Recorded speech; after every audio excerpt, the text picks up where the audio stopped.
Gilbert Durinho vai pegar uma bucha no UFC Vegas que pode colocá-lo de volta na corrida. Tudo sobre o evento desse sábado, vem ver. Três tapinhas.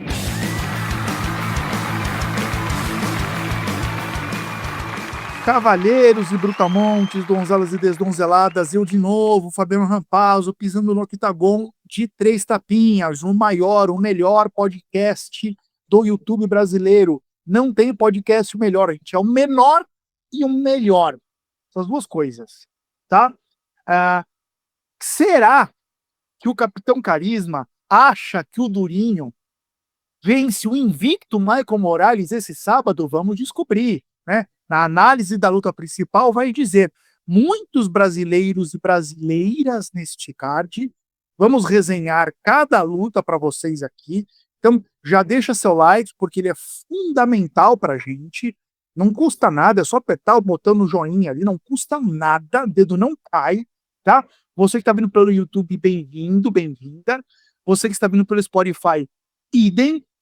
E a gente começa, você que já escutou a gente, sabe que a gente abre a nossa edição de podcast relembrando alguma coisa do evento passado, o espinho na garganta, né? Depois a gente volta os olhos para o evento seguinte. Então, rapidão, UFC 314, Belal Mohamed versus Jack de la Maddalena, rapidinho, espinho na garganta, o que ficou entalado aí?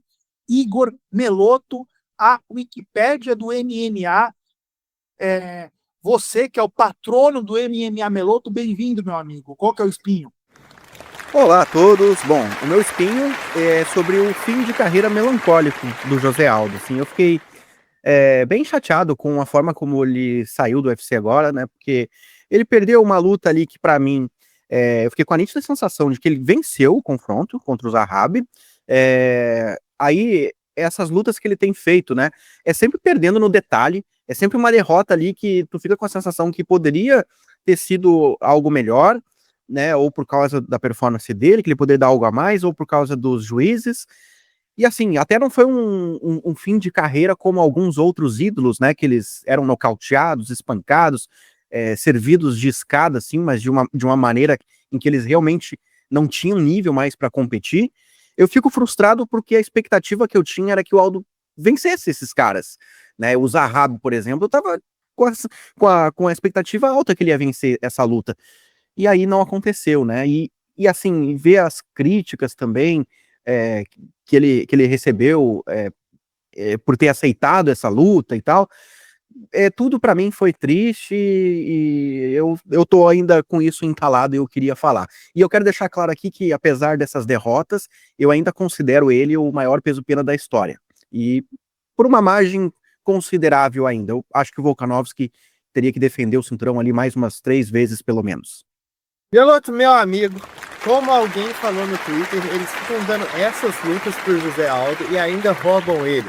Alguém comentou comigo também nesse final de semana, que, tipo assim, a galera parece que tem alergia a dar luta parelha pro José Aldo. E eu digo luta parelha aqui sendo muito gentil, porque, pra ser sincero, eu achei o resultado claro. Tipo, é óbvio que não foi a luta mais... Não foi um atropelo, não foram os rounds mais óbvios do mundo, mas é para isso que a gente tem juiz. O juiz está ali justamente para a gente não ter que ficar na dúvida, tipo, um cara acertou 20 golpes, mas o outro 25. Pô, você dá um round pro cara que acertou 25 golpes. Claro que existem mais nuances do que isso, mas o juiz está ali para isso. E o povo parece alérgico a dar a luta parelha pro José Aldo.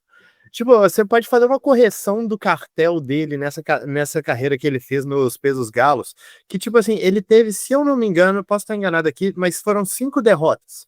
Pro Marlon, pro Petr Yan, pro Mário Bautista, bom, essa luta agora pro Zahabi e pro Dvalishvili. A única que não tem argumento pro Aldo de forma alguma é justamente contra o Petr Yan, porque foi um nocaute. Mas imagina só, imagina o final de carreira que ele poderia ter tido se a gente tivesse os resultados corretos. Eu digo corretos aqui, entre aspas, obviamente foram lutas competitivas, mas como você, também ficou muito triste. Foram lutas que, na minha opinião, foram extremamente desnecessárias, que eu achei que ele venceu, e aí pontuaram para o adversário dele. Uma tristeza só. Bom, é a segunda vez seguida que o Barbie não espera nem ser apresentado neste podcast, ele já sai falando em cima do espinho do outro. E deixa eu só, eu vou comentar não o espinho do Meloto, achei muito bem colocado tudo que o Meloto falou, mas o comentário do Barbie. Pelo amor de Deus, cara, fanatismo e amor ao ídolo tem limite, ô Barbie. Você tá querendo argumentar que as últimas 5 derrotas do Aldo ele mereceu vencer? Das 5 que eu falei aqui, das últimas 5 derrotas, 4 foram lutas não só aparelhíssimas, 3 delas são amplamente consideradas que ele foi roubado na cara dura. Ah, não, cara, você tá forçando a mão demais, pelo amor de Deus. Não, me explica aqui. Olha só. Não foi garfo? Qual? Essa última luta agora foi garfo contra o Iman Eu Zahabi? achei essa luta um garfo bem claro, inclusive. Eu acho que é mais fácil você pontuar essa luta 3-0 pro Aldo do que você pontuar 2-1 pro Zahabi. Meloto, 3 tapinhas tem um Pacheco pra chamar de seu. Que isso? Eu acho que você tá forçando a barra. Nossa, tá inclusive forçando a barra pra não vencer. Para chamar de seu. Pelo amor de Deus. Já pode trabalhar no Fight Pass, hein? Quer dizer, eu acho que aqui, e uma coisa que eu sempre defendo aqui, a gente tem que fazer a diferença. Tipo, beleza, o round foi competitivo, mas o round não pode ser competitivo e eu jogo no moeda pra cima toda vez. Aquele segundo round é um round claro. Não é que seja o round mais óbvio e evidente do planeta, não foi uma passada de caminhão, mas ele deveria ser um round claro.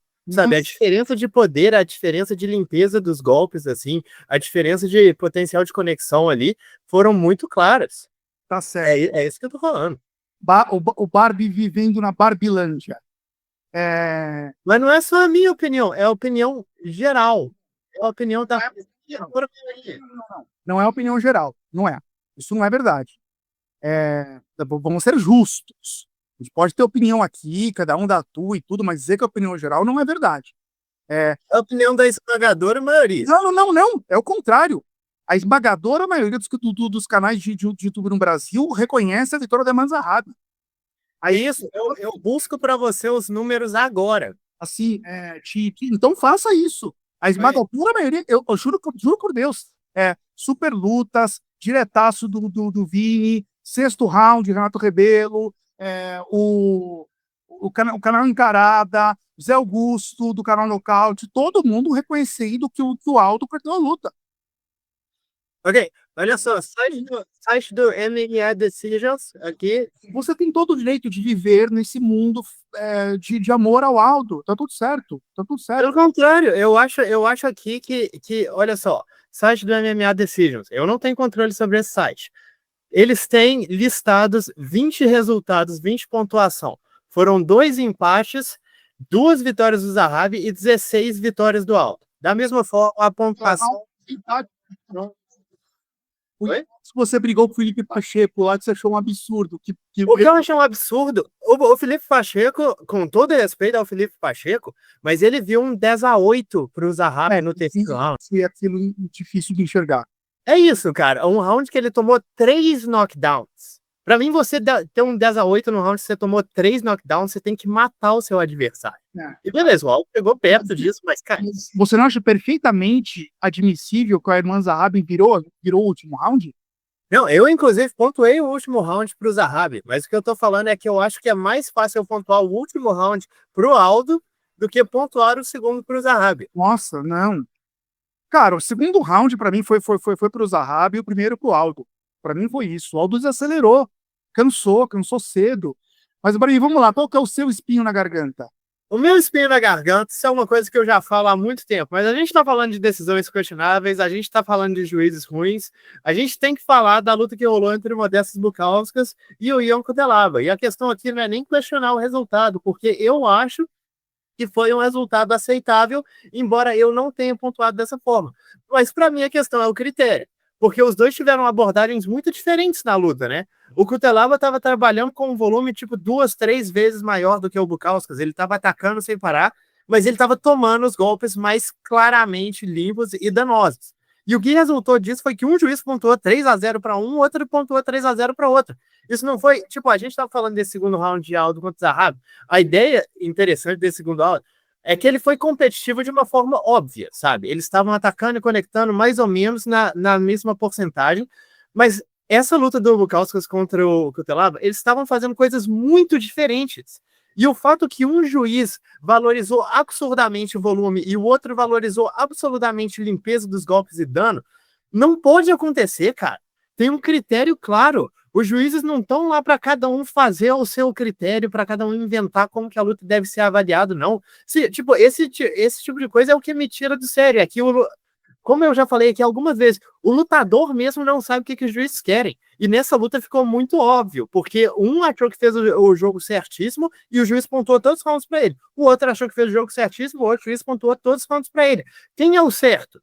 A gente precisa saber quem é o certo. O lutador precisa saber, o cara entra e ele não sabe o que ele tem que fazer para ganhar pontos. Ele não sabe qual que é o critério mais. Eu mesmo não sei.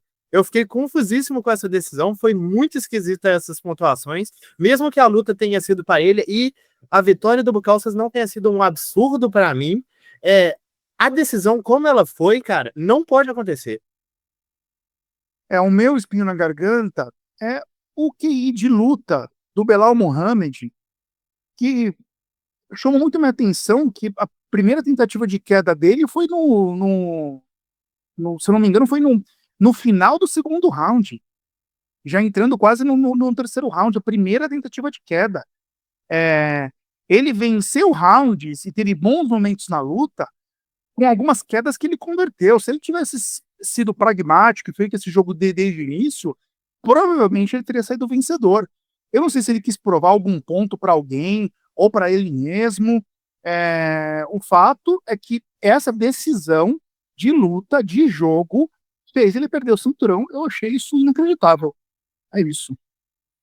Assim, eu queria só comentar essa um pouquinho, porque eu vi muita gente com essa opinião, e talvez exista, assim, uma questão do game plan que o Belal fez para essa luta, mas isso não saiu muito do que o Belal faz como lutador, sabe? Tipo assim, ele raramente vem com uma proposta estilo Merab Dvalishvili, que é vou quedar a todo custo. E eu acho que depende muito de casamento estilístico.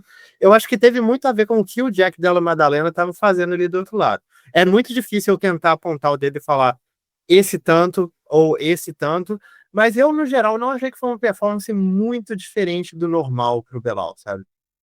Bom, UFC Vegas 106, Gilbert Burns versus Michael Morales. Chegamos para falar dele, né? Vamos falar desse evento que vai acontecer agora nesse sábado. E já chegando aqui com a pergunta capciosa direto para o Igor Meloto. Meloto, é o seguinte: temos 3 brasileiras nesse card. Neste card, 3 brasileiras. E muitas brasileiras nos top 10 das 3 categorias brasileiras. Desculpa. E muitas brasileiras no top 10 das 3 categorias do UFC. E a GOAT deste esporte é brasileira, né? Amanda Nunes, para mim e para muitas pessoas. A segunda, ou para alguns a primeira, a Cris Cipó. O que explica o sucesso do Brasil no MMA feminino? Bom, só mais alguns dados para complementar essa tua análise, né? Desde fevereiro de 2013, quando começaram as lutas femininas no UFC, cerca de 250 lutadores passaram pelo UFC, lutadoras, né? E as brasileiras são 25% desse número. E atualmente as brasileiras são 35% do elenco do UFC ativamente. Então isso mostra uma grande presença mesmo, né? Eu acho que isso se deve, primeiramente, né, ao pioneirismo e resultados positivos que o Brasil teve logo quando começou ali o MMA, né? Como a gente sabe, no Brasil as artes marciais e os esportes de combate, né, fazem parte dessa nossa cultura há muito tempo, há décadas, e assim como no MMA masculino, a gente teve ali a família Gracie, o Minotauro, o Vanderlei Silva, fazendo sucesso logo de cara, assim, no MMA feminino a gente teve a Cyborg, e eu acho que ela serviu como grande inspiração para futuras gerações que vieram depois. Foi uma das lutadoras que mais teve destaque ali no início. Eu acho também que isso se deve a algumas lutadoras que passaram por reality shows no Brasil, como a Ana Maria Índia, que também apareceu ali. A Cláudia Gadelha, também muita gente esquece dela, mas ela apareceu lá quando participava do Pânico, né? Teve alguns quadros ali que ela apareceu, e eu acho que isso também fez a galera, opa, tem isso aí, que é isso, né? Né? Eu acho que isso pode ter ajudado. A influência do jiu-jitsu e do Muay Thai, né, o jiu-jitsu com diversas lutadoras também desde sempre, quando começaram as competições. Agora, por exemplo, o Mundial, né, da IBJJF premia as lutadoras de forma igualitária, assim como os homens, o mesmo valor dos prêmios, e isso aí eu acho que também o jiu-jitsu é uma porta de entrada para o MMA, o Muay Thai também acabou sendo. No Brasil a gente tem uma cultura da estética, né, da saúde, as mulheres procuram fazer Muay Thai para melhorar essa questão, né, então eu acho que isso também é uma porta de entrada para o MMA. A falta de brasileiros fazendo sucesso no boxe, eu acredito que isso aí também é um motivo, porque como tem muitas lutadoras de outros países fazendo sucesso no boxe, isso serve como inspiração para essas lutadoras, para outras lutadoras em outros países também entrarem no boxe e não no MMA. Eu acho que isso também é um motivo. E eu acho que o Brasil, comparado com alguns outros países, ele é menos machista, é menos conservador, eu acho, no sentido de que as mulheres também podem fazer isso. Por exemplo, alguns países aí, como a Rússia, por exemplo, a gente tem o Khabib Nurmagomedov incentivando as mulheres, falando o seguinte: mulheres, lutem em casa, lutem com seus maridos, sabe? Ele não incentiva, né? Pelo contrário. Então, aí mostra também que a Rússia não tem nenhuma mulher em destaque, assim, como no MMA masculino.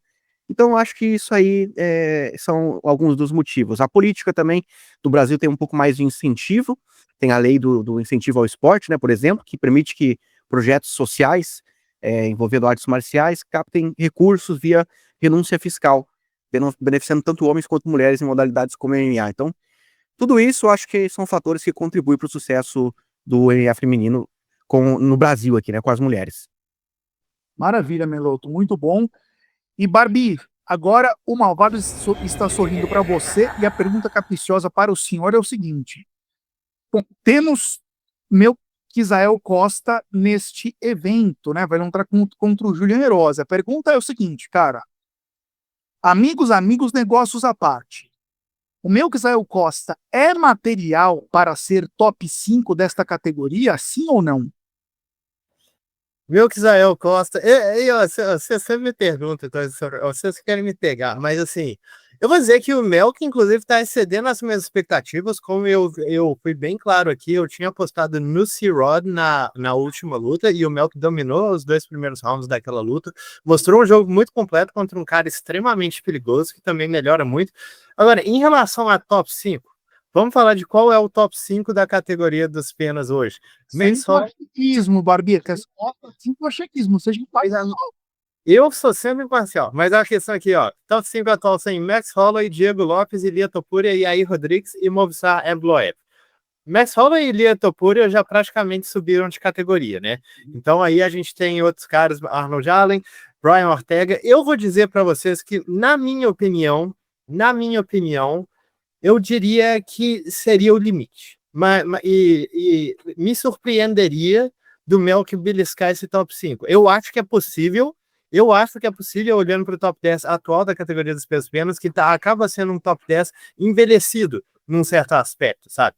Você tem caras que, bom, eles podem não ser velhos, mas já tem muita estrada, sabe? Caras como o Yair Rodrigues, o Brian Ortega, o Aljamain Sterling, o Josh Emmett, todos esses caras estão dentro do top 10 da categoria, tem uma boa parte da galera que também está subindo de categoria ou prestes a se aposentar, então eu fico pensando assim, que dependeria muito de casamento. Eu acho que o Melk tem a capacidade de chegar a beliscar um top 5.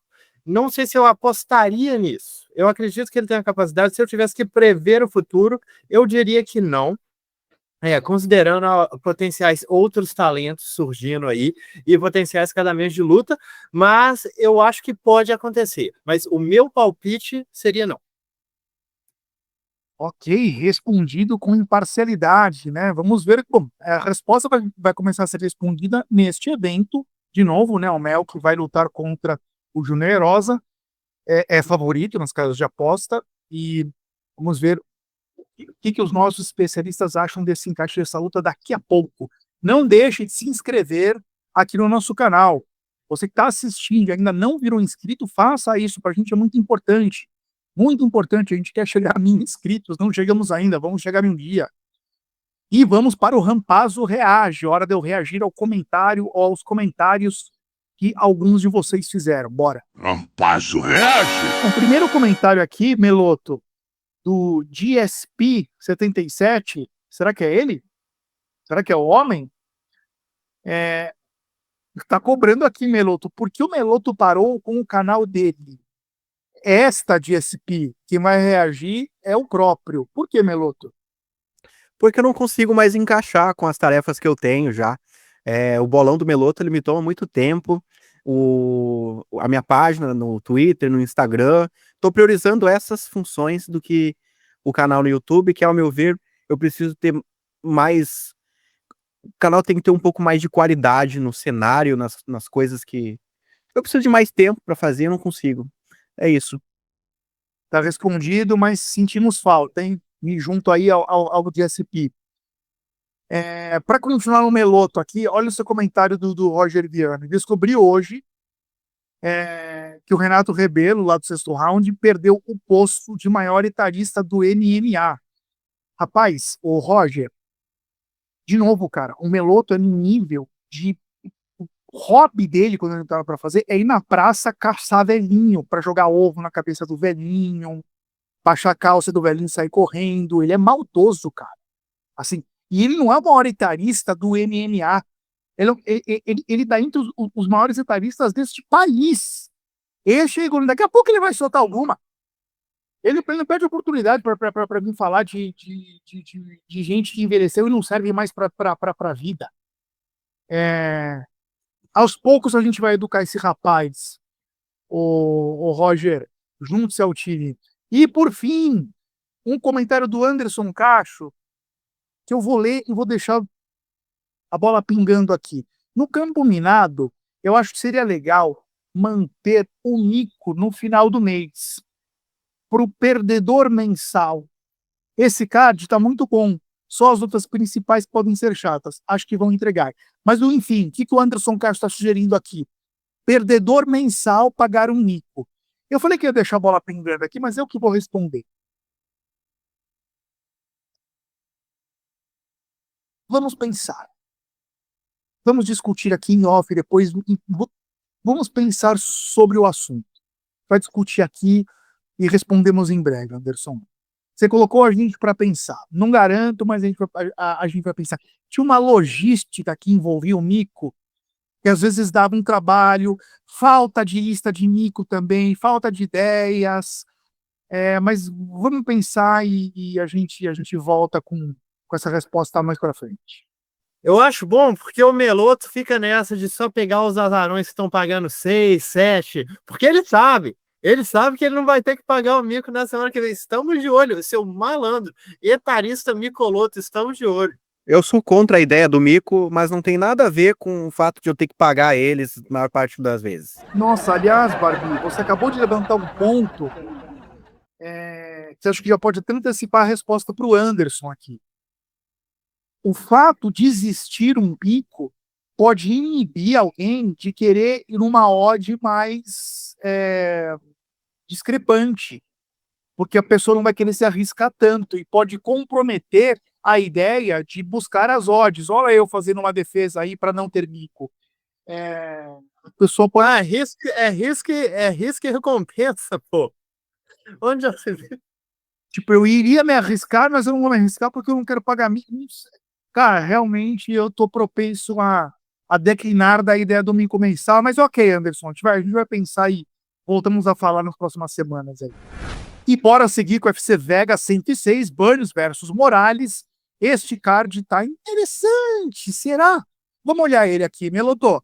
Que horas começa o card preliminar e qual a primeira lutinha dele, por favor? Bom, o card preliminar começa às 17 horas, no horário de Brasília, e a primeira luta é entre a Tícia Pennington contra a Luana Pinheiro. A Tícia, quer dizer, as duas, né, são ranqueadas no peso palha feminino, a Tícia é 13ª, a Luana 15ª. Aqui é uma luta que é uma veterana, como a Tícia, né, que vem aí de algumas... vem de vitória contra a Carla Esparza, mas é uma luta que eu vejo ela como favorita, porque a Luana tá numa sequência muito ruim. Eu não acredito tanto nessa recuperação da Luana. Acho que casaram uma luta que o jogo não casa para a brasileira. Meu palpite aqui vai ficar com a Tícia, que é a favorita nas casas de apostas. Antiga Tícia Torres, para quem não tá juntando o nome da pessoa. E só uma correção, nós temos 4 brasileiras neste card e não 3, como eu falei na pergunta que fizemos para o Melô. São 4 ao todo. E a próxima, Melô? Aí é entre o Yoon Sung Park contra o Carlos Hernandes. Bom, aqui eu vejo o sul-coreano como o favorito também, embora ele não é tão confiável assim, ele é daqueles caras que se arriscam muito, principalmente na trocação, mas o outro lado não oferece tantos riscos, eu creio, nessa área. O Carlos Hernandes eu vejo ele mais como um grappler, embora ele tenha uma trocação ali ok, mas eu confio um pouco mais no sul-coreano aqui, eu acredito que ele vai vencer usando essa superioridade em pé. Seguindo, Meloto, temos o quê? Depois a gente vai ter a Denise Gomes contra a Alice Ridge, mais uma luta envolvendo uma brasileira no peso palha feminino. A Denise é super favorita para esse confronto, ela tem muito poder de nocaute, uma lutadora bem completinha, com bastante gás, e a Alice, eu vejo ela meio que unidimensional, assim, ela procura levar as lutas mais pro grappling, usando o ground and pound, e isso pra mim não me chama muita atenção, eu acho que não vai casar com a Denise, a brasileira é favorita e eu acredito que ela vai vencer essa luta tranquilamente. E aí a gente tem mais uma luta entre mulheres, né? Então um card preliminar bem feminino, indo ao encontro da minha pergunta capciosa para o Meloto, da resposta dele, né? De que realmente o MMA feminino no Brasil é a coqueluche do esporte. Aí uma luta entre brasileiras. Ô Barbie, quero saber de você, cara. A Luana Santos, meu coração bate mais forte, contra a Tainara Lisboa. Luta equilibrada, Tainara levemente zebra. O que você acha dessa luta? Cara, acho uma luta muito, muito boa, sabe? A Luana teve uma luta dura na última, mas era uma pessoa que é ainda uma lutadora de extremo potencial. As duas são muito versáteis, são muito prendadas, são muito boas em todas as áreas. Eu acho a Tainara mais uma trocadora, a Luana mais uma grappler. Vamos ver o que vai acontecer. Eu diria assim, o meu palpite hoje seria na Luana. Eu ainda tenho muita esperança no potencial dela a longo prazo para a categoria. Acho ela uma lutadora realmente de altíssima qualidade. A Tainara também é de altíssima qualidade. Aqui eu tô escolhendo, mas a minha opinião é uma luta muito, muito bacana de dois prospectos da categoria que deve dar o que falar. Tainara, que também tem altíssima qualidade nos comentários no UFC Fight Pass, pelo menos na minha opinião. Eu gosto quando ela tá na bancada. Bom, meu palpite vai ficar com a Tainara. Eu acho que ela tem as armas necessárias para anular o jogo de grappling da Luana. A Luana é mais. Eu vejo ela como trocadora, mas ela também gosta também de levar a luta pro chão. E a Tainara, para mim, ela vai conseguir anular. Ela tem um Muay Thai bom, decente, é rapidinha. O gás da Luana, eu não sei se é tão bom. Em algumas lutas já mostrou que não é. Então eu vou ficar com a Tainara nessa. Discordou do Barbie, deixou batata quente para mim lá no palpitão no canal Contragolpe, e eu acho que eu vou abraçar o Meloto. Acho que eu vou de Tainara também. Mas temos alguns dias para pensar sobre isso. Só lembrando a todos aqui que eu fui o único de todo o palpitão que foi do Jack Della Madalena. Muito bem lembrado. Eu até cogitei dar um tapete de despedida nas suas costas por conta disso. O Barbie, na edição passada aqui na análise da luta, colocou o Jack Della Madalena vencendo por pontos. No palpitão, eu e o Meloto descobriu, e no palpitão todos os canais foram de Belal. O único membro que apostou no Jack Della Madalena do palpitão inteiro foi o Barbie. Justiça seja feita. Né? É um Pacheco, vive na Barbolândia dele, maluco. O Aldo deveria estar invicto, mas quando ele acerta, tem que bater palma mesmo, porque aí ele imitou. Aí o capitão brilhou. E a gente não acreditou. Agora, também tem o seguinte: teve várias lutas ali que eu e o Maroto discordamos de você, que a gente acertou, hein? No palpitão, hein? Eu vou ter que ainda voltar para destrinchar quem foram os vencedores daqueles acertos e erros. Eu acho que ficou bem equilibrado. Eu acho que eu acertei algumas, vocês discordaram, vocês acertaram outras. Eu sei que vocês foram de Arsenal por conta do Meloto. Estou de olho em vocês. Mas eu acho que ficou bem equilibrado. no frigir dos ovos. Agora, putz, se a gente tivesse imitado o Jack Della Maddalena, cara, a cobra teria fumado. Essa daí realmente. E eu vou te falar, não sei se você lembra, mas quando você deu o palpite nele, eu fiquei em dúvida. Eu fiquei em dúvida. Cara, eu lembro, e eu vou te dizer que assim, a semana foi passando e eu tava cada vez mais seguro do meu palpite, porque antes era tipo uma sensação, depois eu fiquei pensando, pô, mas vamos pensar no que o Jack faz, o que o Belal faz, porque todo mundo tá imaginando que o Jack vai ser feito de boneco de pano. Mas ele normalmente levanta muito fácil. Nem o Durinho segurou esse cara no chão direito. Eu tava ficando mais convencido do meu palpite à medida que a semana foi passando. Faltou coragem pra mim, cara. Faltou coragem. Eu fui no conservadorismo do chutador de bengala e acabei abraçando, morri abraçado com o meu. O que você falou, hein, rapaz? Ó, eu sou um dos grandes entusiastas do Jack Della Maddalena, embora eu não confie nele nessa disputa, mas foi por detalhe só. Eu achei que ele ia morrer no gás ali, não confiava tanto. O Belal é amarrão, às vezes, e consegue ganhar as lutas por conta disso. Mas nessa daqui, eu tô propenso a abraçar a Tainara Lisboa contra a Luna Santos junto com o Meloto de novo. Mas vamos lá, que tem alguns dias para definir ainda. Seguindo, Meloto, a próxima luta, peso pena. Temos uma luta entre um cubano, Yadier Del Valle contra o Conor Matthews americano. O que você acha, Meloto?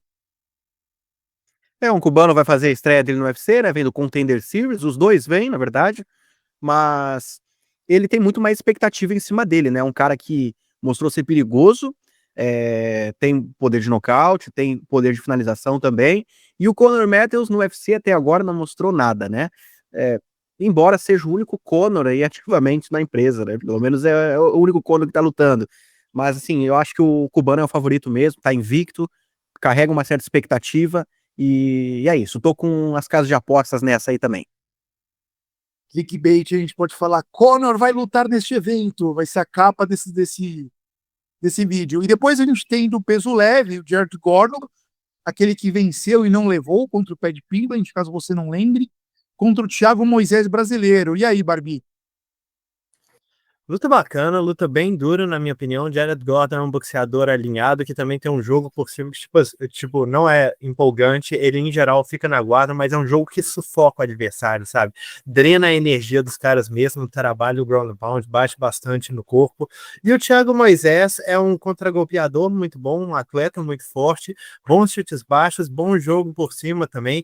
É uma luta bem dura, eu acho que acaba sendo uma coisa de jogo contra antijogo, mesmo que o Jared Gordon tenha mais valências do que isso.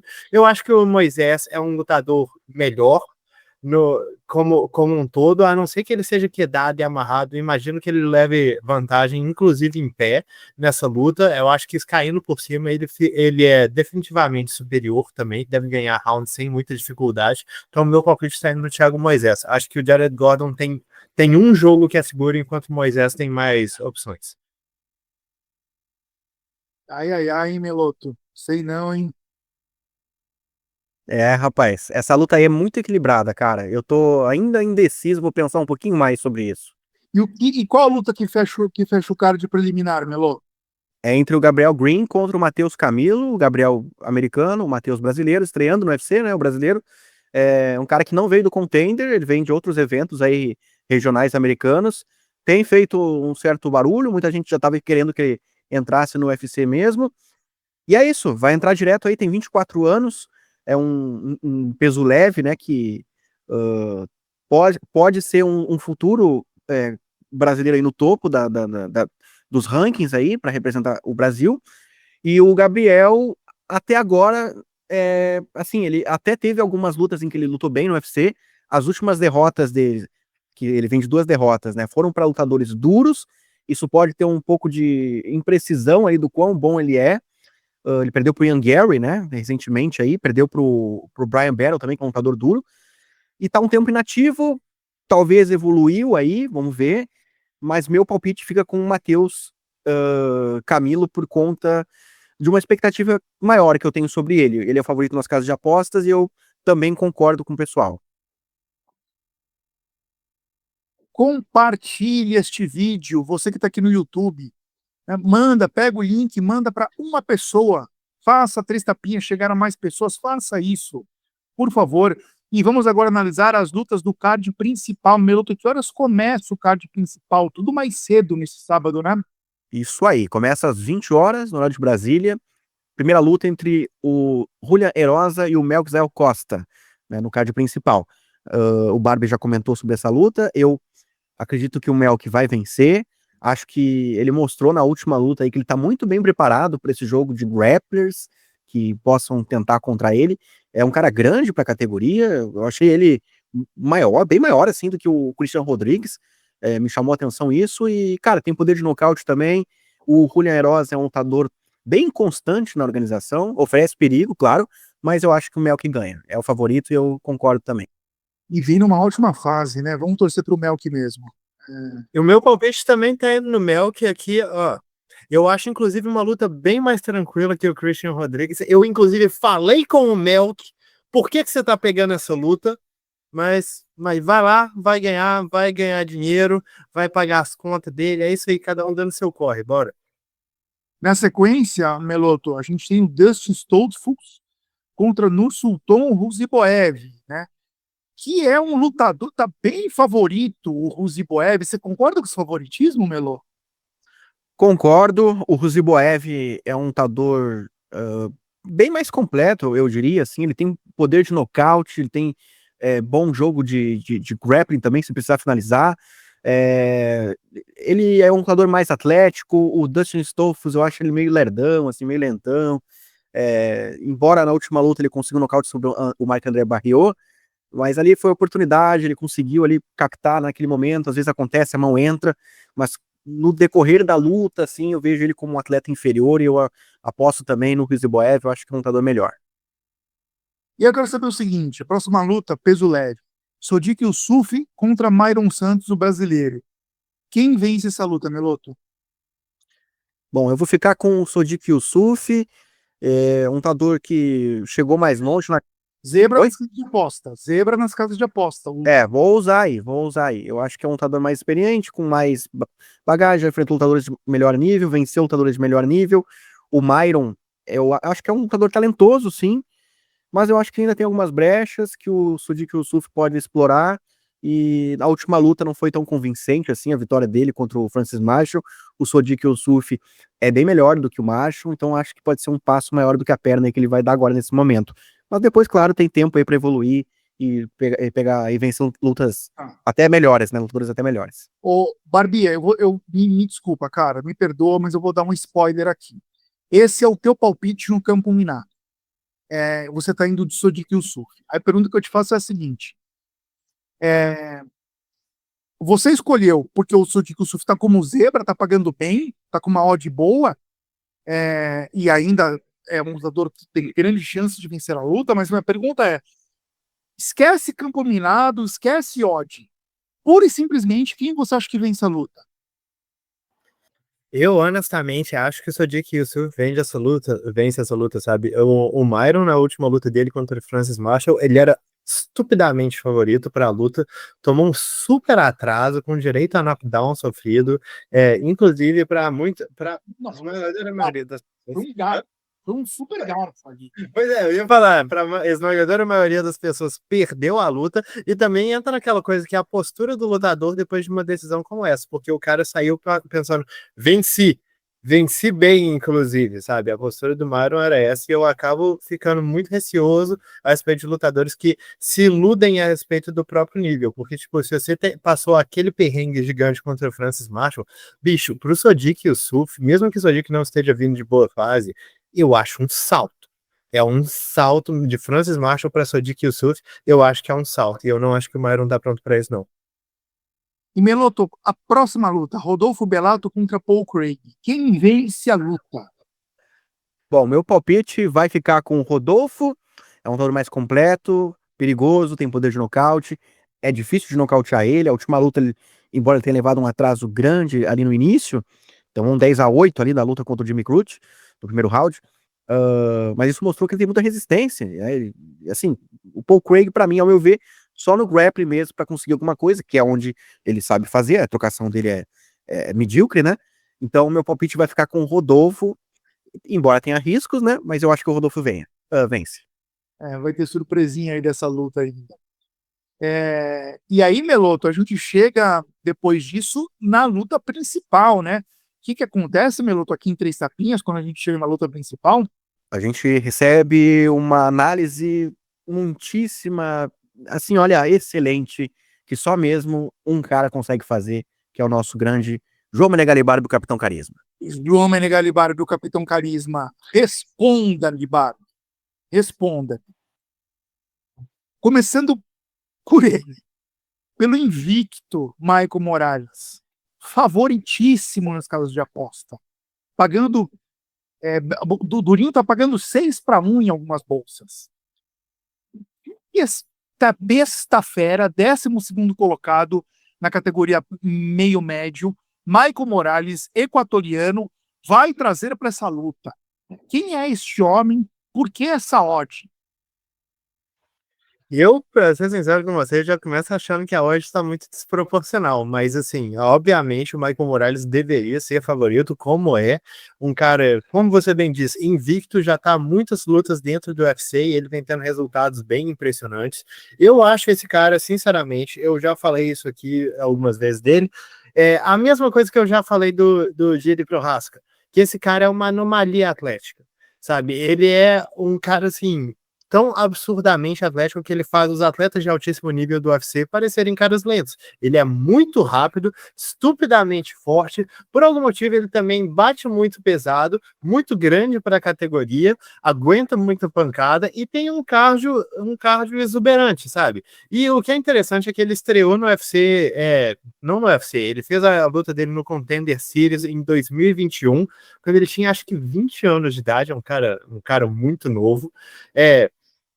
E, tipo, ele dominou aquela luta através do wrestling dele, o que impressionou muita gente. Aí ele entrou no UFC e praticamente nunca mais utilizou o wrestling.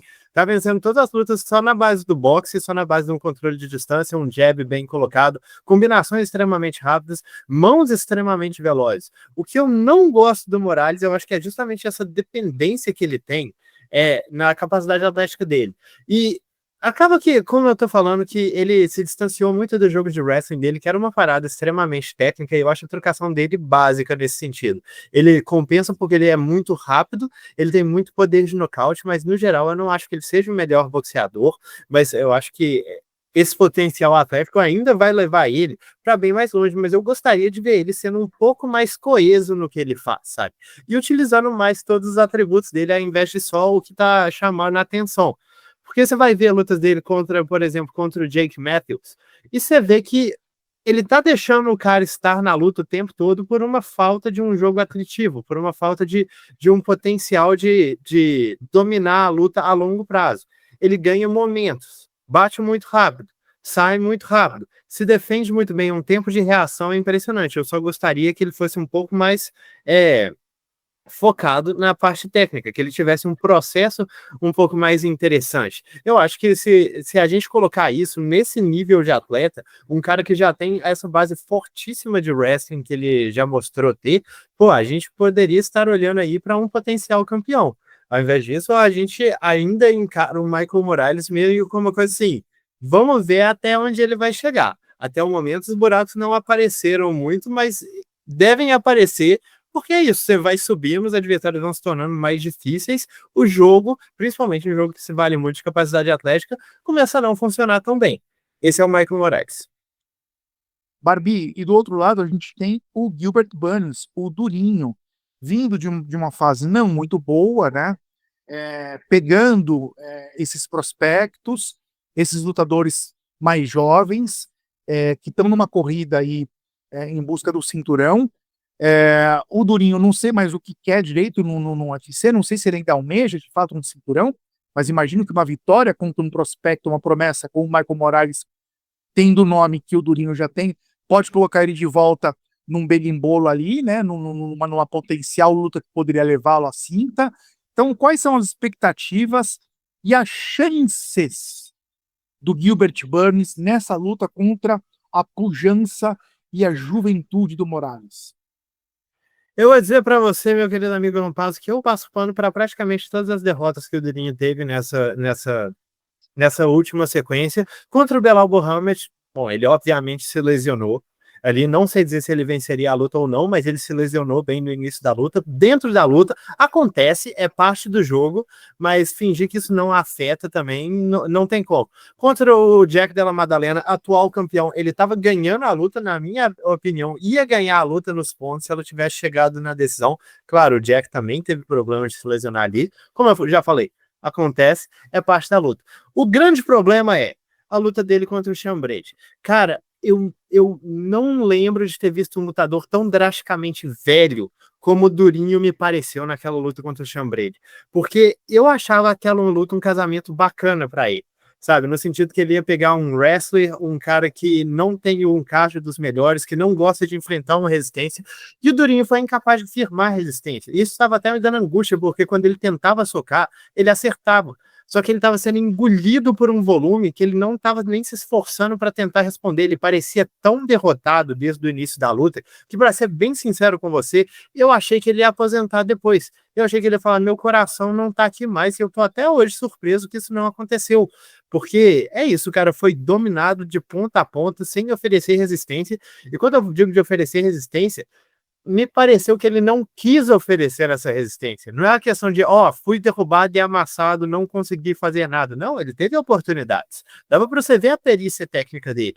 E quando ele quis acertar, ele acertou muitas vezes. Só não foi suficiente e ele nunca se dedicou a fazer mais que isso. Mas o Durinho, o que ele traz? Um jogo de chão excelente, uma habilidade de quedas que eu acho que foge do padrão que a gente tem de brasileiro, que a gente vê esses caras com jogo de chão muito bom, e caras que não têm um wrestling dos melhores. Eu não acho que o wrestling do Durinho seja equivalente ao dos caras monstruosos que essa categoria tem. A categoria dos meio médios, historicamente, sempre foi uma categoria de wrestlers muito forte. Eu não coloco o Durinho nesse patamar, mas ele tem um jogo de trocação muito bom. Ele tem bons jabs, ele tem bons ganchos de esquerda, bons uppercuts, ótimos chutes baixos também. Ele sabe mixar a coisa muito bem também, sabe? A luta dele contra o Jack Della Maddalena eu acho que é um ótimo exemplo, porque ele estava quedando e ele estava usando as quedas para levar, inclusive, vantagem em pé em alguns momentos, colocou algumas cotoveladas de encontro lindíssimas, sem nunca se esquecer de qualquer jogo dele. E, cara, eu acho que se a gente for pegar de atributo por atributo, o Durinho é um lutador sensacional. Eu só não acredito nessa altura do campeonato que ele consiga colocar todos esses atributos que ele tenha em prática, sabe? Eu acho ainda que ele com certeza sabe trocar, com certeza absoluta sabe fazer grappling, mas eu não tenho a impressão que o coração dele tá mais lá. Eu sei que muita gente postou foto dele falando, cara, ele tá vindo no shape, mas, cara, essa última luta dele contra o Sean Brady me tirou completamente a esperança, sendo bem sincero com você. O Barbie, como você bem lembrou, o Durinho, vencer o Durinho tem sido um bom negócio, né? Você vence o Durinho e vira campeão. Belal venceu, virou campeão. Della Maddalena venceu, virou campeão. Sean Brady venceu, tá na boca do gol para disputa de cinturão. Isso diz muito de quem o Durinho, para quem o Durinho vem perdendo. Então, não sei se dá para colocá-lo como uma carta fora do baralho. Estou fazendo essa provocação aí para você dizer qual é o teu palpite para essa luta e como que você acha que a luta acaba. No caso, eu concordo com você, até porque eu estava defendendo aqui que essas derrotas dele para os caras que se tornaram campeões, foram lutas com muitas ressalvas. Inclusive, a luta contra o Jack Della Maddalena foi uma ótima performance do Durinho até o momento que o nocaute aconteceu. O problema é que aconteceu depois, e infelizmente o Durinho não tem como voltar atrás na idade dele, na quilometragem dele. Então, honestamente, o que eu acho que vai acontecer nessa luta é que o Durinho vai ter momentos de sucesso, com certeza, mas eu acho que ele não vai compensar a capacidade atlética. Eu não acho que quedas vão acontecer, e se elas acontecerem, eu duvido que a luta fique no chão muito tempo. Eu acho que, como eu disse, esse é um ponto forte do Michael Morales, que ele não está explorando mais, mas eu imagino que essa seja uma luta que vai transcorrer majoritariamente em pé, onde há diferença de volume, de intensidade, de poder e de velocidade das mãos do Mike Morales, que vai fazer com que ele leve a vitória. Não sei se vai acontecer um nocaute, realmente não sei, e talvez seja até interessante ver como que é o cardio desse cara, que nunca foi para 5 rounds antes. O Durinho a gente já sabe, ele consegue fazer 5 rounds sem grandes dificuldades, mas eu acho que ele vai vai estar o tempo todo um passo atrás, tentando correr atrás do cara, tentando igualar o número de golpes, tentando acertar sem ser atingido, e a diferença atlética de um cara que é 13 anos mais novo do que o outro, 13 anos, eu acho que é isso, 13 anos mais novo do que o outro, vai ser gritante. Então, meu palpite está no Mike Morales muito por isso. Eu sei que eu tô falando muito como se assim, esse cara é mais atleta do que o outro, mas é porque o Mike Morales é um atleta tão discrepante do resto da categoria, e ele se vale tanto disso para as lutas dele, que eu acho que é meio que a forma dele de vencer as lutas, e eu acho que ele vai utilizar isso mais uma vez. E Barbie, só faltou você colocar o pau na mesa e perguntar como que o Michael e dizer e responder como que o Michael Morales vence. Vai ser por extensão, são 5 rounds, hein? Ou vai botar o Durinho para dormir? Vou colocar aqui que o Durinho sempre teve uma certa vulnerabilidade a golpes retos, e o Michael Morales, mesmo que não seja um cara com um jogo muito coeso, utiliza muitos golpes retos. Então eu vou colocar aqui Michael Morales por nocaute. Não me surpreenderia se essa luta fosse para decisão, mas se eu tenho que dar um palpite, vai ser por nocaute. E chegamos no Conta Meloto, hora do Meloto trazer algumas novidades aí deste evento, desses lutadores, eventualmente algumas fofocas. Parece que teve lutas novas casadas aí, Meloto. Quer só falar elas pra gente também? E eventualmente alguma coisa que você queira acrescentar sobre o evento desse sábado? Conta, Meloto. Bom, pessoal, primeiro nós vamos recapitular aqui algumas lutas confirmadas pelo UFC, lutas importantíssimas anunciadas nas últimas horas aí. O Dana White fez uma live no Instagram para anunciar Ilia Topuria e Charles do Bronx, né? Se você não viu ainda, você vai saber agora. Ilia Topuria e Charles do Bronx vão se enfrentar na luta principal do UFC 317 no dia 28 de junho em Las Vegas. Luta pelo cinturão vago dos pesos leves, tá? Islam Makhachev não é mais o campeão da categoria, vai subir de peso para enfrentar o Jack Della Maddalena em uma luta com data ainda a ser definida, né? Conforme o Dana White disse aí durante a live. No mesmo card de Topuria e Charles, Alexandre Pantoja vai colocar o cinturão dele dos moscas em jogo contra o Kai Kara-France. Paulo Borrachinha retorna contra Roman Kopilov e Renato Moicano enfrentará Beneil Dariush. Essas são as lutas novas, né, anunciadas pelo Dana White para esse card. Além disso, ele anunciou lutas para outros eventos. Dricus du Plessis vai defender o cinturão dos médios contra o Khamzat Chimaev no dia 16 de agosto, na luta principal do UFC 319 em Chicago. Dana White também anunciou o Shara Magomedov contra o Marc-André Barriault pro UFC Fight Night de Abu Dhabi no dia 16 de julho. E na mesma live ele garantiu que vai rolar John Jones e Tom Aspinall. Ele disse pra galera ficar aí, pra galera relaxar, que ele vai anunciar isso em breve. Mais tarde, aí já não na live do Dana, a imprensa francesa apurou que o Nassourdine Imavov vai ser o reserva oficial da luta entre o Dricus du Plessis e o Khamzat Chimaev. Ou seja, se ocorrer qualquer imprevisto com um dos dois lutadores, o francês vai estar à disposição aí para substituir um deles e disputar o cinturão. De repente o interino, né? Não sei. Mas enfim. Também foi apurado aí, pela imprensa brasileira, Laerte Viana. Ele confirmou que o Bruno Huck vai enfrentar o Ikram Aliskerov no dia 19 de julho, no UFC 318, em Nova Orleans. A agência que cuida da carreira do Tatsuro Taira confirmou que ele vai lutar contra o Amir Albazi no dia 2 de agosto, no UFC Apex. E outra luta muito interessante, confirmada aí, né, encaminhada, né, pela imprensa americana que descobriu isso, o Pat Mix, que foi liberado da PFL, né, ele que foi o multicampeão dos pesos galos no Bellator, assinou com o UFC e vai substituir o lesionado Marlon Vera para enfrentar o número 10 da divisão dos galos, Mário Bautista, no UFC 316, agora aí, já no dia 7 de junho, em Newark. Bom, essas foram as lutas aí, né, que eu estou recapitulando aqui para quem não ficou sabendo, que vão acontecer, que foram anunciadas aí nessas últimas horas. E também vou dizer aqui algumas coisas sobre o próximo evento do UFC, tá? É esse UFC Vegas 107, Burns versus Morales. A gente teve aí o Durinho falando do porquê que ele aceitou a luta contra o Michael Morales. Ele disse que o Morales merece essa oportunidade, porque quando o Durinho enfrentou o Demian Maia, né, o Durinho era jovem também, e o Demian deu essa chance a ele quando ele era um jovem prospecto ainda na divisão, né? Então ele tá retribuindo agora o que antes, lá atrás, né, foi feito para ele. O Durinho, ele acredita que essa trajetória que ele está construindo, né, e a partir de agora, ainda assim, vai ser como um filme, que ele vai vencer o Morales, e isso vai mudar tudo na carreira dele, rumo a uma nova disputa de título, que ele imagina que ganhando do Morales no sábado, e mais uma luta depois, ele vai lutar pelo cinturão. O Michael Morales chegou a comentar aí com a imprensa gringa, né, dizendo que ele tá mirando uma luta contra o Ian Gary, depois de lutar contra o Durinho, mas obviamente ele tá 100% focado no Durinho antes. A gente teve o Paul Craig admitindo que ele tá lutando pela permanência dele no UFC, agora contra o Rodolfo Bellato, porque essa é a última luta do atual contrato dele, ele vem de 3 derrotas, então essa luta naturalmente pode aí custar o emprego dele. A gente teve o Rodolfo Bellato dizendo que quer fazer o seu nome em cima do Paul Craig, né, que já que ele está enfrentando um lutador de certa forma renomado, né, na divisão, ele acha que vai se tornar um dos principais nomes da categoria ao vencer o Paul Craig. O Myron Santos, agora para encerrar, tá? Ele está cogitando subir de categoria após cortes de peso extremos. Ele disse que cortava cerca de 18 quilos para bater o limite dos pesos penas, e que agora, competindo no peso leve, ele se sente mais forte e saudável, ou seja, ele tá pensando realmente não voltar mais para o peso pena.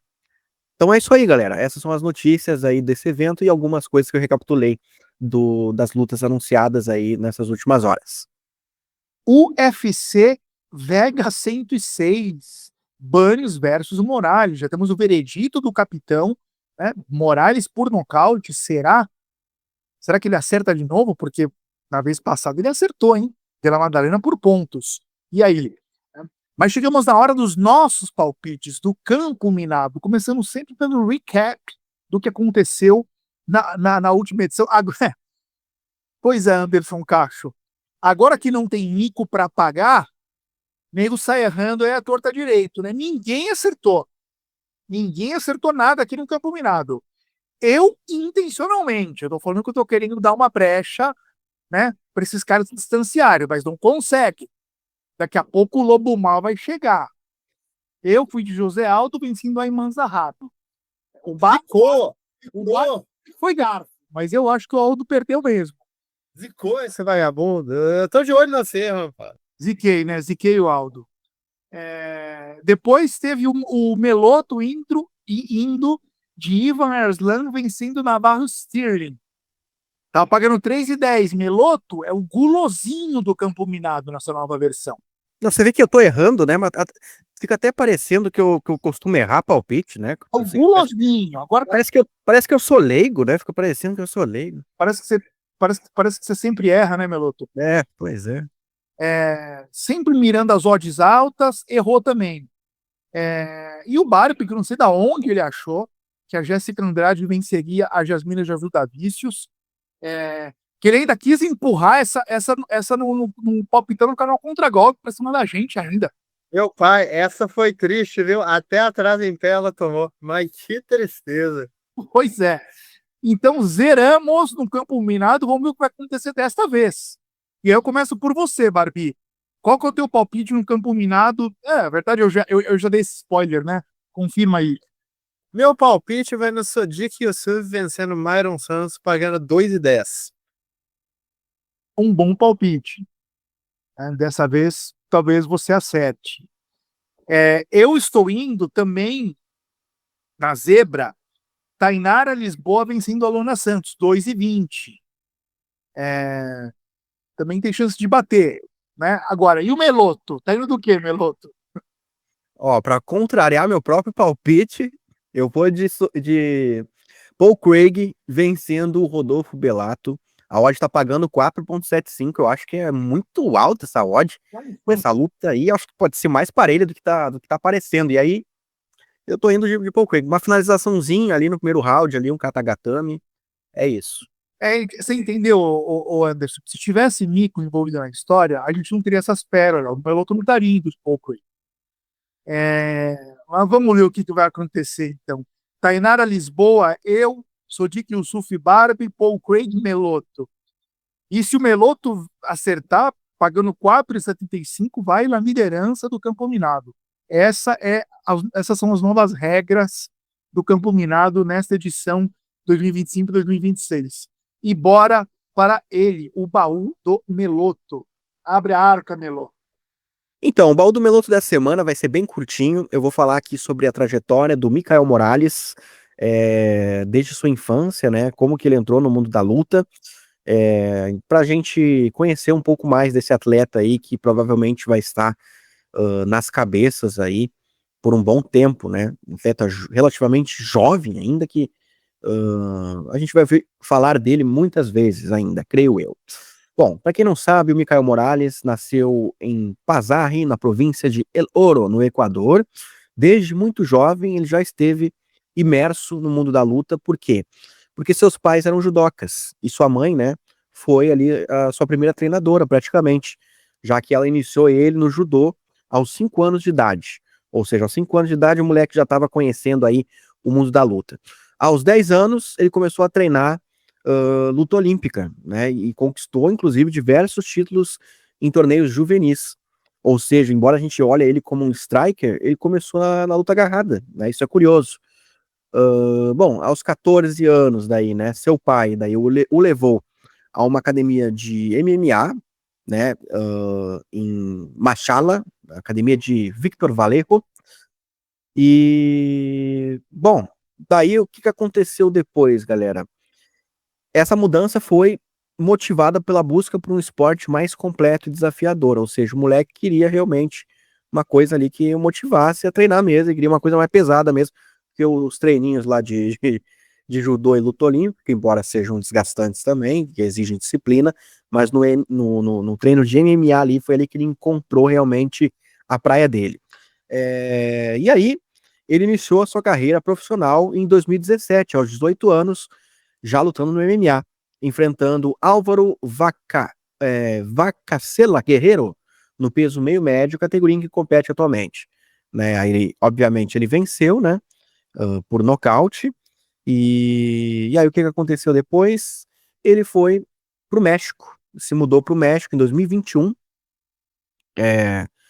obviamente que ele teve algumas lutas antes disso, né, ele venceu em torno de 6, 7 lutas, aí ele resolveu ir pro México para treinar na renomada academia de Etran Gym. Lá ele assinou contrato com o Ultimate Warriors Challenge, né, UWC, uma organização que é parceira do UFC, inclusive está sendo transmitida no Fight Pass aí para quem quiser ver, uma organização mexicana. E aí o que aconteceu? Depois disso, né, depois que ele assinou com a organização, ele venceu diversas lutas lá também, até que ele garantiu uma oportunidade no Contender Series, que é o evento em que o Dana White lá contrata quem se destaca. Ele venceu também esse confronto, né? Foi contra o Nikolai Veteritkov, que inclusive chegou a lutar no UFC, acho que está no evento ainda. Ele venceu o Nikolai por uma decisão unânime dos juízes, e aí ele entrou no UFC. Nocauteou o Trevin Giles na estreia, nocauteou o Adam Fugit depois, ganhou do Max Griffin, ganhou do Jake Matthews e nocauteou o Neil Magny na última luta dele, né? Essa é a trajetória dele no UFC, 5-0, 17-0 na carreira no total, tá com 25 anos ainda, ou seja, tem uma estrada toda pela frente, mas tá aí um pouco do que aconteceu antes disso, né? O passado, um pouco do passado do Micael Morales, um atleta que até ele menciona, né, que ele começou a praticar MMA por curiosidade, embora ele queria se testar um pouco mais, mas foi uma coisa que ele queria ver o que é isso, então vamos ver então, né, já que é legal, né, que tava dizendo que é legal, né, o pai dele dizer que era legal, e aí se apaixonou, né, pela complexidade, pela disciplina que o esporte exigia, e enfim, tá sendo aí uma grande inspiração para lutadores latinos entrarem no UFC também e conseguirem aí êxito, né, e enfim, mudarem de vida como ele tá mudando a vida dele também. É isso, o baú do Meloto terminou aqui, espero que tenham gostado e que venha o baú da próxima semana. Maravilha, Meloto, seu baú é dos quadros mais aguardados deste podcast por muitos aqui. Obrigado por mais uma aula. E vamos empacotar esta edição de 3 tapinhas, né? No encerramento, a gente tem sempre um tapinha de despedida para dar. Esse tapinha de despedida, para quem não sabe, é sempre nas costas ou na cara. E eu começo com você, Barbie. Teu tapinha de despedida vai ser nas costas ou na cara e de quem? Bom, meu tapa de despedida vai ser na cara da Manon Fiorot, e eu vou dizer assim, tem muitas ressalvas a serem ditas aqui, porque a Manon Fiorot passou por um primeiro round absolutamente desastroso, que ela quase perdeu a luta lá mesmo para quase vencer. Tipo assim, dependendo do juiz, poderia inclusive ter vencido a luta. Claro que ela deixou a luta feia, teria vencido assim na margem mínima da pontuação, pressionando contra a grade, fazendo antijogo, mas o que importa é que em termos estratégicos ela mudou a luta. Depois de 5 minutos ela conseguiu mudar a luta completamente. A Valentina nunca mais conseguiu reproduzir o que ela fez no primeiro round.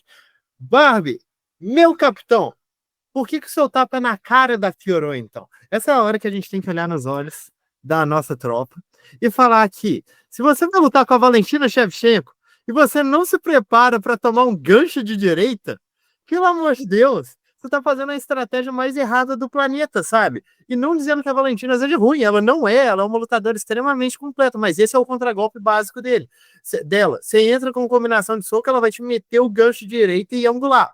Sempre isso. E não dizendo que seja uma coisa fácil de lidar, mas se a Fiorot demorou 5 minutos tomando atraso para conseguir lidar com isso, por que ela não lidou com isso durante o camping? Por que ela não se preparou para tomar esse tipo de golpe, sabe? Porque aqui não é como se a Valentina tivesse entrado com uma estratégia muito diferente e a Fiorot tivesse que se adaptar ali naquele momento. Não! A Valentina fez o que a Valentina faz e a Fiorot estava completamente despreparada para isso. Depois do primeiro round que ela fez foi: vou começar a parar de entrar com combinação, porque eu tô tomando pancada. Beleza, mas por que você não estava no seu camping pensando, vou entrar em combinação com a mão esquerda bem próxima do meu rosto? Foi o que a Graça fez contra a Natália, e ela essencialmente estava bloqueando todos os ganchos que estavam entrando quando ela entrava com as combinações. A Graça entrava com jab duplo, a Natália invariavelmente tentava entrar com um gancho que era bloqueado. Se a Fiora tivesse essa consciência, poderia ter sido uma luta completamente diferente, mas não, ela só foi descobrir a estratégia depois de 5 minutos lá dentro, depois de 5 minutos no octógono. Tipo, não existem muitas lutadoras que você vai ter um jogo mais explicitado que a Valentina. A Valentina já fez dezenas de lutas pelo UFC, você tem tanto material para assistir e você não consegue fazer um plano de jogo para lidar com a arma mais óbvia que ela tem. Isso me deixou indignado, cara. Indignado. Porque se pelo menos ela não tivesse conseguido se adaptar, beleza, ela só não é capaz, mas ela se adaptou em 5 minutos. Tapa na cara da Fiorot. Bons pontos, Barbie. Bons pontos. Justificou muito bem o tapa, muito bom. Meloto, eu sei que o seu tapa de despedida tem a ver com essa luta também. Conta pra gente aí. Exato, fazer um gancho aí, né? Vamos ver se a Manon Fiorot vai cumprir o acordo, né? Que ela disse que ia se aposentar aí, se perdesse essa luta, né? Fizeram um trato aí, vamos ver, né? Mas vamos lá, o meu tapa, aproveitando aí, é nas costas da Valentina Shevchenko. Pô, olha eu, o etarista aí, né? Que sempre fico falando mal dos lutadores veiacos. Valentina Shevchenko, 37 anos, 10 lutas, 10 vitórias, valendo o cinturão na categoria dos pesos moscas, uma categoria que antes a gente olhava com, né, meio receio, assim, mas peraí, quem que são os nomes que ela tá vencendo? Mas agora essa categoria aí tá recheada de como é que é? Tubarão em feminino aí, gente? Tubarão Né? fêmea, creio eu. Tá bom. Recheado de, lutadora de nível. E vem com tubarão, é que eu vou sair correndo daqui. Quando eu fui falar, opa, não é isso aí não. Mas vamos lá. Tubarão é boa, né? Bom, eu acho assim, cara, o nível da categoria do peso mosca hoje, pra mim, ultrapassou o peso galo. Tá ali pau a pau com o peso palha, talvez melhor, mas assim, é um nível de elite que a Valentina tá enfrentando aí agora no peso mosca. Então, ela conseguir 10 vitórias valendo o cinturão e pegar aí as últimas 5 lutas que ela fez, Alexa Grasso, né, a Tayla Santos, agora a Manon Fiorot, então são lutadoras de nível muito alto e ela tá vencendo mesmo com a idade avançada. Mais uma vitória pelo cinturão, ela empata com Anderson Silva em lutas valendo o título. Então, assim, é uma lutadora que tá fazendo muita história. E qual que é a perspectiva agora para ela? Se ela tá vencendo ainda lutadoras do nível de Manon Fiorot, do nível de Alexa Grasso. Continuar enfileirando aí quem tá à frente dela. Eu imagino, né? Embora tenha a Natália Silva que tá chegando, né? Mas enfim, palmas, muitas palmas para Valentina Shevchenko, que tá fazendo história, e logo aí, de repente, pode entrar na discussão de GOAT do MMA feminino. Eu não descartaria isso no futuro. Olha, eu vou dizer uma coisa, cara, eu não gosto da Valentina Shevchenko, não gosto. Eu acho ela arrogante, mal perdedora, tem sempre uma desculpa para todas as derrotas que ela teve na carreira. Tem aquela obsessão ensandecida com arma de fogo, que eu não entendo, que também não faz na cabeça. Eu não gosto dela, mas eu me solidarizo a esse tapinha nas costas do Meloto, porque que lutador exuberante. é, Acho que está solidificada mesmo como a terceira maior lutadora da história do MMA feminino, atrás da Amanda e da Cris Borg. Mesmo que lutadora exuberante, para mim ela perderia essa luta. E ela dá ela vence, ela não vem vencendo como vencia antes, né? Ela vem vencendo por fio de cabelo, em decisões apertadas, mas vence, cara. Vence. Aos 37 anos, como falou o Meloto. Acho realmente louvável isso. E vai ficar para defender esse cinturão, o cinturão. Deve pegar a Natália Silva. Rapidinho para vocês aqui. Quem vence essa luta? Hoje eu vou de Natália, cara. Ela atingiu um nível muito alto, acho que ela vence. Barbie? Honestamente, eu acho que eu vou de Natália também, mas eu acho que é uma luta duríssima. E, inclusive, eu acho que seria uma luta chatíssima de se assistir, mas vou de Natália. Mas tem a chance da Valentina ainda pegar a Zhang Weili, tá? A campeã dos pesos pares, que tá flertando aí com a ideia de subir de categoria, então é uma luta que pode acontecer antes. E quem vence essa luta, Meloto? Bom, aí eu vou de Valentina. Aí eu vou de Valentina. Barbie? Eu não sei, cara. Eu não sei. Me solidarizo com a dúvida do Barbie. A luta é muito dura, cara. Eu palpitei na Valentina, mas eu posso mudar de ideia com o tempo.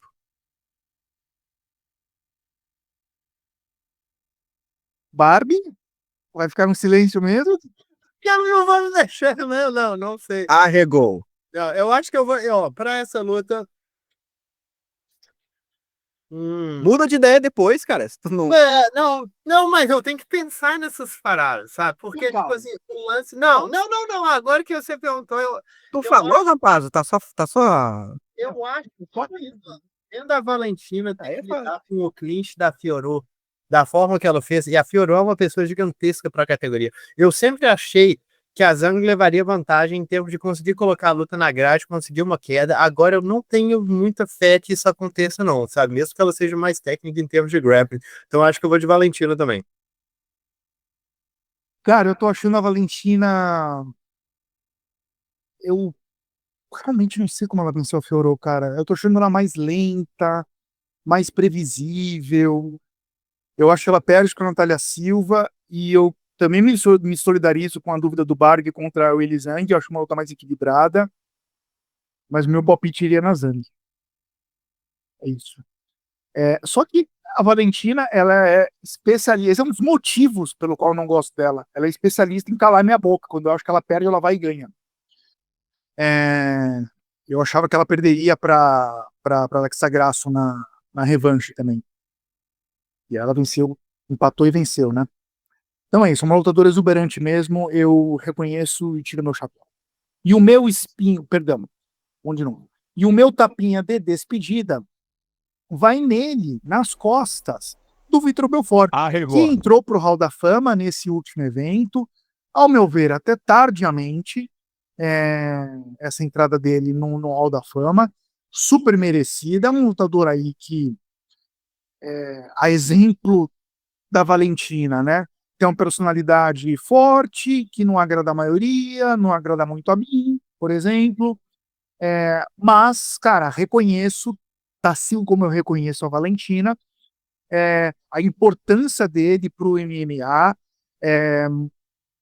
e vai muito além daquela luta com o Anderson Silva. As pessoas lembram muito daquela luta do Anderson Silva, que furou a bolha e tudo, mas furou a bolha justamente porque o Vitor já era um grande nome naquela época, né, na época dele no Pride, ele como fenômeno, um lutador muito novo, com vitórias espetaculares, e essa personalidade dele, que eu ensaiei uma crítica aqui, A verdade é que ela também jogou muito a favor dele. Porque é um cara articulado, é um cara inteligente, é um cara que sempre se comunicou muito bem, sempre levou a palavra do MMA adiante. Então ele tem vários papéis interessantes aí dentro do evento e acho merecido esse tapas nas costas, esse reconhecimento dos 3 tapinhas, a carreira do Vitor Belfort no MMA.